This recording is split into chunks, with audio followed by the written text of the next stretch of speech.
Good afternoon, everybody. Happy November 1st. I hope that things are good. We're flying by the seat of our pants a little bit here as Sarah Kenkelberg. Look at that. She is coming. She is being everything today, from the anchor right here to the producer and editor of our video. So we'll get you started. Just trying to update you on what's happening in classes. In Mr. Hunter's math class, compacted 7-8, they're just finishing up their first geometry unit with an end of unit quiz. Corrections for that quiz are due on the 7th of November. And they're now moving into working with geometric transformations, both on and off the coordinate plane. If you don't know what that is, ask your kid. All right, and in Miss Martinson's math class, this week they will be solving problems involving proportional relationships using tables. They will also begin to write equations related to proportional relationships. For more information about proportional relationships unit, you can visit a link on her website. Yep. And in Miss Scott's math class, they're finishing up the first half of Unit 2 with a quiz on Thursday. And then they'll move on to more equations as well as direct variation graphs. In algebra, they're finishing up Topic 1 this week and should have their Topic 1 final on Tuesday or Wednesday of next week. And for more up-to-date information, you can always check out Mrs. Scott's website. And for science in my class, this is going to be short and sweet. We are going to begin to look at how the science principles we have been studying and that we just tested on this week apply to weather and climate. And we'll be moving into that next week. Cool. In language arts social studies, we've got kind of a few things happening. In Miss Schultz, they're wrapping up their dystopian novels and will be getting ready to start a project about symbolism with claim, evidence, and reasoning. And then next, they're going to be taking a look at why is having a voice in society important. And it's the same analysis that they've done with The Giver, but they're going to be looking at their own dystopian novels. And they'll be finishing that at the end of this week or probably the beginning of next. In writing, Mrs. Schultz's class is working on narrative writing and focusing on the basic elements of story and creating vivid images. And they will be continuing the next narratives of memory, anger, and pain next week. And they're wrapping up studies of government with that same question around voice in society. And they'll be doing government mind maps that are due November 6th, tentatively. In case you're wondering, Mrs. Schultz is not here at this desk right now, but baby is still not on the way. Just wanted to clarify that. In my class, Ms. Hofer's class, after several weeks of learning about stories, the kids and analyzing both the Legend of Sleepy Hollow short story and the Raven poem, students have been working really hard this week to show their understanding of story elements as they've revised versions of those classic tales, and they're going to be sharing them as writers, artists, actors next week.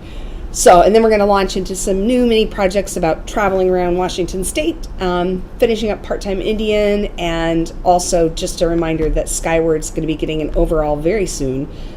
So watch for an email letting you know when your student has some things to share with you. In Miss Thompson's class, here comes Miss Kenkelberg right back again. We are wrapping up their video book talks. They've been using various student and professional librarians as mentors. And Friday, they're going to be filming their book talks in the library. You can ask your student to share a link to their video with you next week. Ooh, that sounds like that'll be fun. Yes. And so then they're going to begin their dystopian novel study. And in writing, they're continuing to focus on narrative writing. And in social studies, Miss Thompson, brain freeze, is going to be answering those same questions about how do we, why is having a voice in society important, and how do we organize ourselves. Okay. And so for our Star Fit classes, in Miss Marcel's class, in leadership, they are working on creating do's and don'ts of hallway behavior. Ooh. Students have been working in groups videotaping, and I've seen them out there working, editing and voiceover work to create their videos. They're going to be moving into Groundhog Day movie as soon as we get our permission slips in. Ooh, nice. And in her Art 7 class, they are starting their double unit on pop art. Students are studying pop art through 2D and 3D. The focus is Andy Warhol and his bright colors and love of everyday objects. Students are creating art pieces that bring pop art into 2018. Oh, fun. In Miss Cotton's class, just a reminder that they rotated back into fitness, so please bring your clean fitness clothes and shoes. You might also want to bring a sweatshirt this time of year because they go outside even if it is raining. And go ahead. Sorry, for Mr. Evanson for choir, they will be joined by other grades as they perform at the Veterans Day Assembly on November 9th. Oh, nice. And this is my favorite part. Miss Kenkelberg's jetting back because she's going to pop some pictures up. But we have some Pride students to acknowledge for this first part of November. First off, Kira Fallon. Kira is being recognized this week for being incredibly responsible all year long without any prompting. When she misses a day or a class, she approaches her teachers to make sure she's caught up and knows what she missed. We appreciate your kind and respectful way of going about finding out what you're missing and asking questions. Thanks for being a leader and modeling this behavior without ever needing direction from your teachers. You rock, Kira.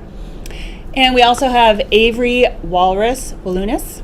Avery is the type of student who comes to school with the right attitude and an intentional focus on meeting her academic goals. She is focused during classes and always works as hard as she can to learn the day's lessons. We all appreciate not only Avery's efforts in the classroom, but also her willingness to help others who are in need. Thanks for being such a great student and an amazing person, Walrus.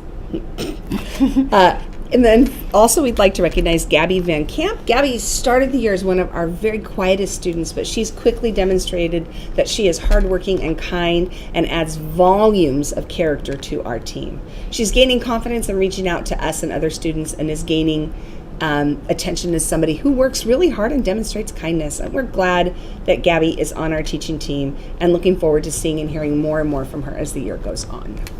And last but certainly not least, we have Evan Berner. Evan comes to class every day ready to learn. He works hard, he stays on tasks, he participates as both a speaker and listener each day. Evan is a deep thinker, and we appreciate the fact that he takes the time to do things well and not just rush through. So keep it up, Evan. A couple of things for you just to know is that we're looking for donations of old iPods and then old iPhones that can be used as iPods. If you have any of that old tech laying around that we could hijack from you, that'd be wonderful. If you have the charging cords, that makes it even better.